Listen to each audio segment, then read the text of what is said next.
Welcome to the Black Entrepreneur Experience podcast, inside the business, buzz, and brilliance of Black entrepreneurs. Here is your host, Dr. Frances Richards. Thank you for joining us for Black Entrepreneur Experience. This is where we shine the light on the most successful Black entrepreneurs in the world. I'm your host, Dr. Frances Richards, and today I'm so honored to have Oni Jordan. She is the creator and founder of the O Factory. She designs unique and comfortable jewelry. Welcome, Oni. Thank you for having me. Can you give us a more in-depth about your business and yourself, because I've given a very brief bio about you and your company. So share with us about your company. Sure. So I created the O Factory in 2012.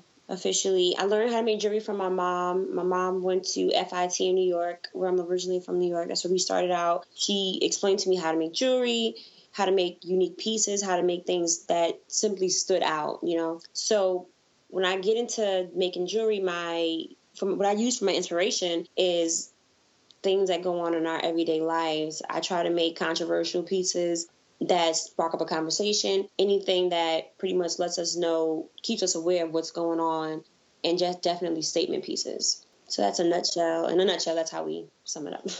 So, Oni, how did you decide that O Factory was the business for you, and what was that aha moment that you knew it was going to be successful?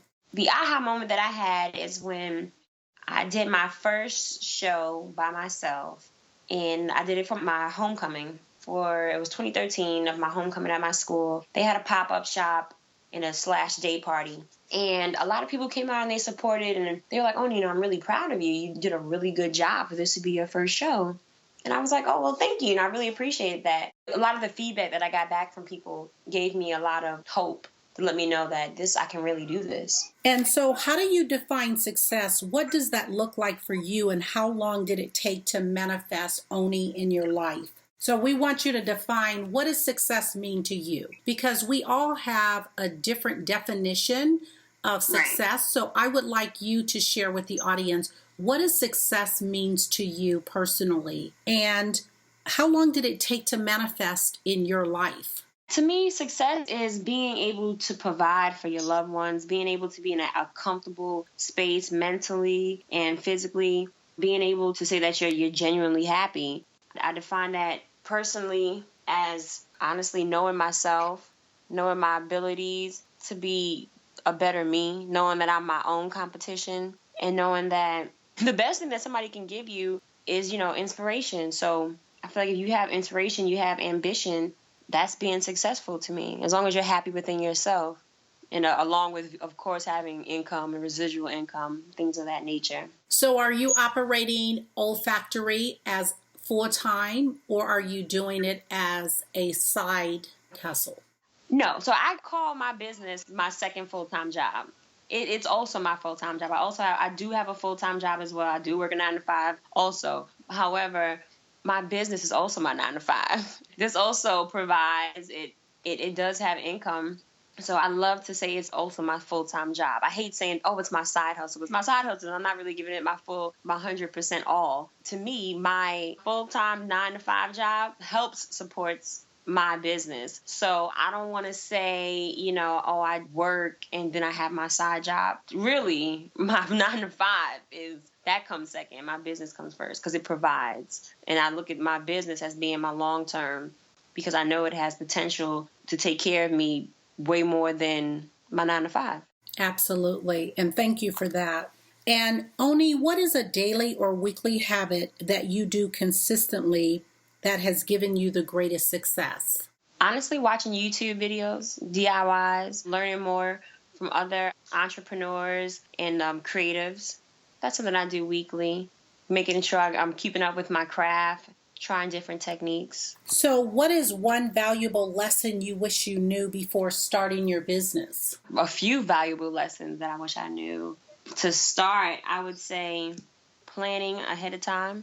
We tried a lot of the times when we have businesses. Some people, they take their time and take their sweet time. And then you have others who jump into it, and they jump in so fast that they try to do it one way, and if they took a step back, and did things a certain way in particular, they probably could have shot forward a lot faster. Okay. And what do you think, Oni, is working well for you now in your business? What's working well for me, I do use my social media. I could be a lot better at it, but that definitely does help. It definitely gets out my name a lot to different people when I do shows, word of mouth as well. But social media is definitely a strong drive to that. Is there a specific platform that you use and you recommend in reference to your particular business? Definitely. I use Instagram. I love Instagram. Instagram is a very fun social site. It gets out to a lot of people. I've actually gotten a lot of my international orders from Instagram and Etsy as well. Yeah. Okay. And so is there, besides Instagram, is there a technology tool or a technology platform that is a must-have for you in managing your business day to day? Oh, definitely. I'd say QuickBooks. QuickBooks is definitely a major factor. It helps me around tax season, so I'm not spending hours sitting down trying to gather up receipts and grab things and put them together and try to remember what I spent looking at bank statements. So I would definitely say QuickBooks. Very good. And what keeps you going? What keeps me going is people. Like, there's days I get tired because, all my jewelry is handmade, and this is really a one-woman show. So there's days I'm like completely worn out. I'm burnt out completely. But when I do my shows or when I get feedback from people that have ordered from my site and they're like, oh, I love your stuff. It's very unique. Things like that definitely keep me going. Okay. And so who are your top 2 influencers in your life and what lessons did they teach you, Oni? My top 2, are we talking besides family? It could be your family. It could be whomever you desire or you want to give that platform to, that is your influencers. It's no limits or boundaries on whoever is your top 2 influencers. I do have several, but we're only naming 2. I definitely would say, as far as anything, my mother, of course, she's number 1, giving me the platform, period. And the second one, it's tough. I really got to think about that. Somebody who's just inspirational to me. Right. Okay, for the second one, I would have to go with, I love Beyonce. We all love Beyonce. She's inspirational to me, especially after she did the Super Bowl with her Black Panther outfit on. She kind of got me there a lot. And, oh, man, there's so many people. And so... That's a hard one. Yeah. No. And that's good because you... I'm going to have to wrap back around that. No, you talked about your... And that can be a kind of a difficult question depending on, some people think that I'm wanting them to say some business guru or whatever. Yeah, that's what I'm thinking. I'm like, No, and I think you summed it up, your mother, and a lot of people that I interview and they'll say, this may sound corny, but my mother or my father or my parents, and not at all. I think if a person is an influencer to you, we want to give kudos to that person. So thank you for that.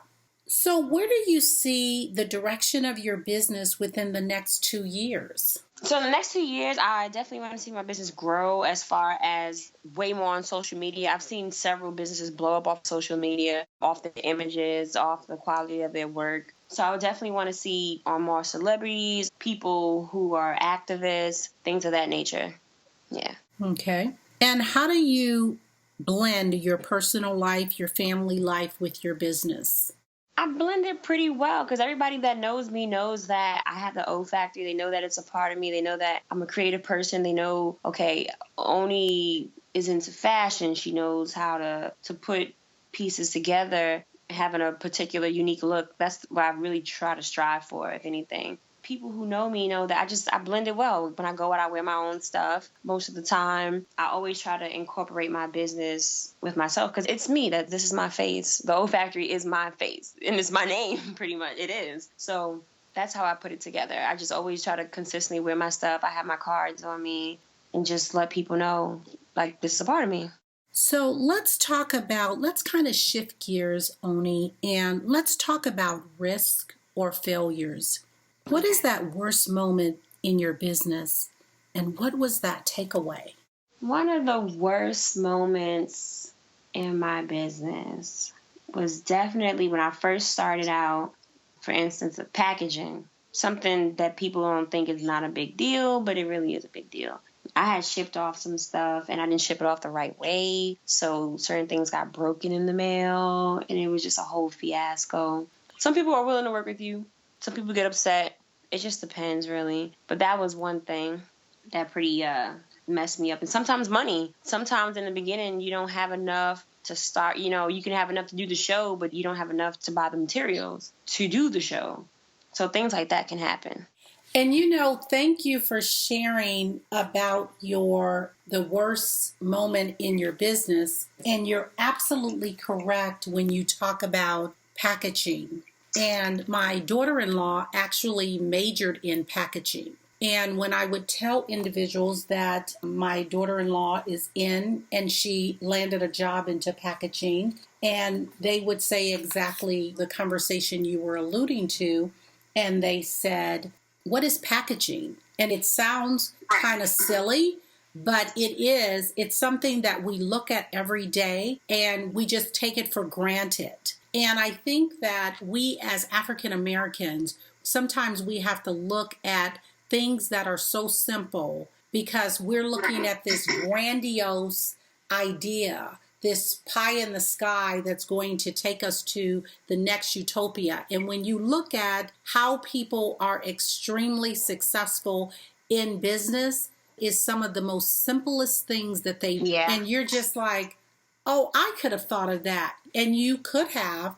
And so that's when we have to think outside the box and color outside the lines. And I was looking in the latest issue of Inc., and the lady that I'm going to mention, she's not a African American or Black entrepreneur, and we are about promoting Black entrepreneurs, but this is just a reference to what you were talking about. And her name is Laura, and I'm probably going to butcher her middle name, or I don't know if it's a combined last name, but I'm going to just call her Laura Wu. It's W-U, and she's CEO of Shippo. And she started this business where she was shipping bags, and she was getting crushed in shipping and the prices. And so she was in, and the only reason I bring this up because you had mentioned you're into fashion, and what we are talking about here on Black Entrepreneur Experience is about enlightening you, inspiring you to start your own business. So we will make reference to individuals that are not necessarily African American, but we deal with anything promoting business and entrepreneurship. So the example that I'm using, this young lady ended up coming up with a platform, and she's making millions of dollars. She came up with a platform where you can actually, the best way to define it is she's comparing shipping. And she was saying that she was running to the post office 3 and 4 times a day. And she was like, I need to come up with a solution. So that is what business is about.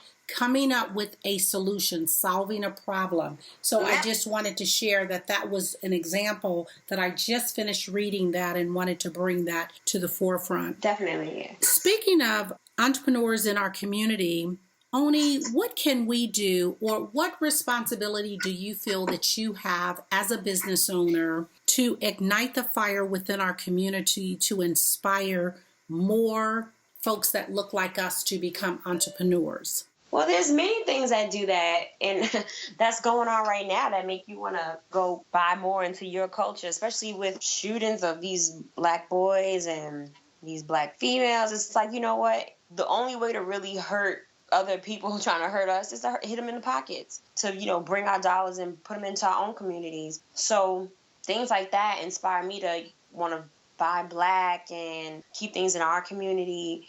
As far as inspiring other people, like a lot of my jewelry has a lot of statements on it. I make sure I put quotes on there. I try to be as controversial as I can be, honestly. I want to get people thinking. I want to start a conversation. So to make you think, you know what? Let me think more into this. This is not just a piece of jewelry. It's a statement. And as I was told before by somebody that's very close to me, there's like, you know, real artists make controversial jewelry, art, period. They make controversial art. They give you some of the best art had like a great statement behind it, and a lot of it leads to things being political. I don't know, I kind of drifted off a little bit there, but that pretty much answered it, I felt like. So yeah. No, absolutely. And talk to the person in our audience. They want to start a business. They're working 9 to 5. They're fearful. What advice would you offer them? The best advice I can let them know is I understand when people are like, I want to start my business, but I don't want to take a leap of faith, and I don't know what I'm really leaping out to. But you have to think about it like this. If you want to start your business, go ahead and start it. If you have a job, you don't want to quit your job just yet, okay, use your job to fund what you want to do and work it out. Duke it out. It might be hard. It's going to be hard. It's going to be times when you're broke. It's going to be times when you can't hang out with your friends or go on a trip and do things because you have priorities. Your priority is to get your business off the ground and get it to where you're going so you don't have to work a 9 to 5. So use your job, your 9 to 5. That is the crutch to get where you want to go. If you're afraid, take your time, definitely plan, but don't plan to the point where you're scared and you get nervous and you back out. So I would say definitely take your time, write things out, speak to people, do some research. And once you feel like, even if you're not right there, but you got some type of crutch, go ahead and do it. Absolutely. And one of the things you kind of opened, and I liked what you said when you were talking about you have 2 9 to 5s, right? Yes. And it is about word consciousness. And I was chatting with someone, and one of the things that I've adopted is that for individuals that are working a 9 to 5 and wanting to build a business, start a business. However, and I agree with you, there's been a lot of dialogue around, do you call it a hustle? Do you call it a side gig? And all of that, depending on where individuals are at with their own space and their own head. And one of the things that I've adopted is that my 9 to 5 is my investors. So they're investing in my business. And another thing that you had mentioned when you were talking about individuals that want to hurt us, and we do, and that's a message that I agree that we should vote with our dollars. And each and every day, and I did a blog post on my website about that, each and every day, whether you agree or disagree, you are voting with your dollars. So if in fact you are going into Walmart or Albertsons or Michael Kors, wherever it is, you are saying, yes, I agree with your mission statement. I agree with what you do. And I was reading an article today about the CEO of Caraveda.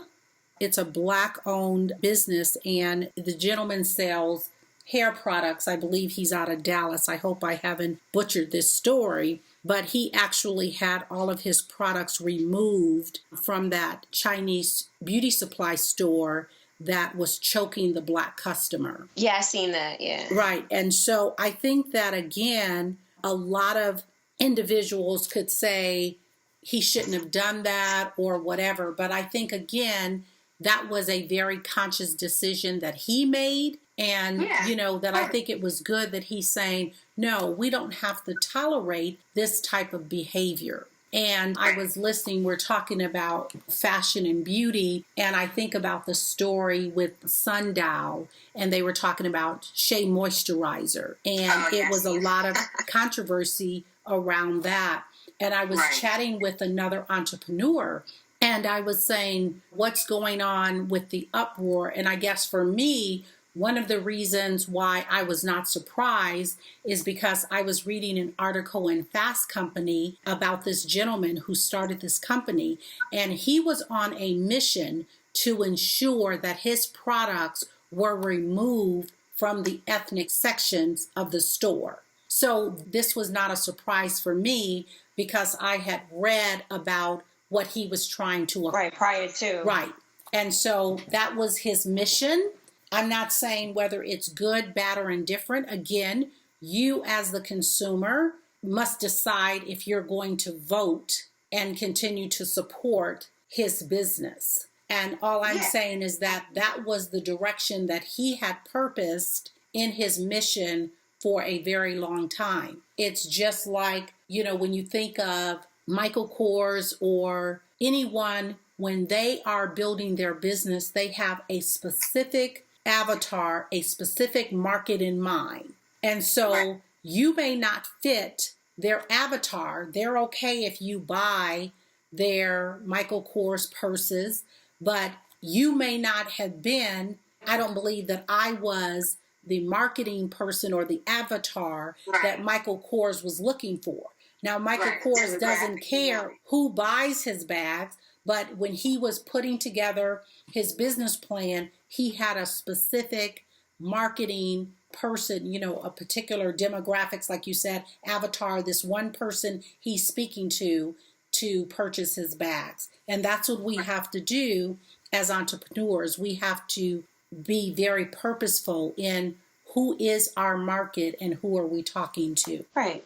Absolutely. So tell me, what book would you recommend and why? Well, one book I just got finished reading was Issa Rae. Okay. I love her book, The Awkward Black Girl. I absolutely adore her. I feel like if I met her, I'd be like, oh yeah, I know her. Like, we're friends. So I just absolutely loved her book because it made me remember how I grew up a little bit. And it was hilarious for one. And I love her as a screenwriter. She's brilliant. So I would definitely recommend that book. Well, thank you. Now, Oni, if you conducted this interview, what is the one question that you wished I would have asked you? And I would like you to answer the question. I can't think of that right now. I'm like, I really don't know. One thing that you didn't ask is you asked some really good questions that led to other things that made me open up some more. I would say, what events do I have coming up? I guess that would be one. So definitely have an event tomorrow, actually, at the Broccoli Festival. It's in D.C. at the St. Elizabeth Hospital. It's a pavilion. They pretty much have a concert there. Solange she's headlining. She's going to be there. Ray Smurda, that's the guys that sing Black Beatles. It's going to be a pretty fun event. So that's where it's at tomorrow, May 6th. Now, do you find that you do a lot of events like every month, every week? How do you do that? I usually do events. I try to do them every month. A lot of annual events that come up, mostly the ones that I get invited to a lot too. But I definitely try to do them at least like once or twice a month. Vendoring. I just love vendoring. Some people don't do it at all. Some people just do online, but I love vendoring. That's how I grew up doing BAM and the African Street Festival in New York and stuff. So yeah, I try to do at least 2 a month. And so can you share with our audience, Oni, a parting piece of advice that you want to offer? A parting piece of advice, I would say, a lot of people I notice, they get discouraged, they're a little afraid, and I've been that way too. Like, they're afraid to start their business because they don't want people to look at them like, oh, you too, you want to do that too. But you can't get upset with somebody for trying. It takes a lot for people to voice their opinion sometimes, to put their artistic thoughts together and turn it into something physical and want to sell it. So I would just say, be yourself. Don't worry about what anybody else has to say because it takes a lot to do that. So go out there and do what you want to do. And talk to a younger you. What would you say to a younger you? It's going to be okay. Everything is going to be okay. Absolutely. We've come to the part, Oni, in our interview where it's called Fun Facts and Lightning Round. And I'm going to ask you a series of questions. And what I'd like you to do is give very quick answers. And if it's something that you desire not to answer, feel free to just say pass. Okay. So the last movie you saw? I watched, it was Straight Outta Compton on HBO. Okay. And the next question, you relax doing what? Making jewelry. Your favorite singer or rapper? Drake. Your favorite dance song? Soulja Boy's Dunk. And what food you eat every week, no matter what? Vegan macaroni. And your favorite month?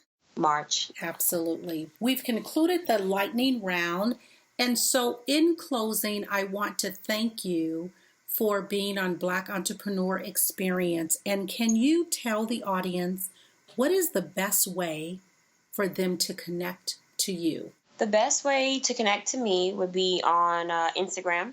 It is The O Factory, at The O Factory, theofactory.com, and my email, which is onij@theofactory.com. And Oni, I thought of one question, and I said that was in conclusion, but I have to ask you this. Can you tell the audience, how did you come up with the name of your business, the O Factory? Oh, great. That's a great question. I came up with the name of my business because I wanted to establish in somebody's mind a place that they can go to and they can get unique, dope stuff. So I was like, there's no better place than to make it like a house. And then I always liked the word factory. It just gave it like a nice, chic kind of thought to me. So what better than the O Factory?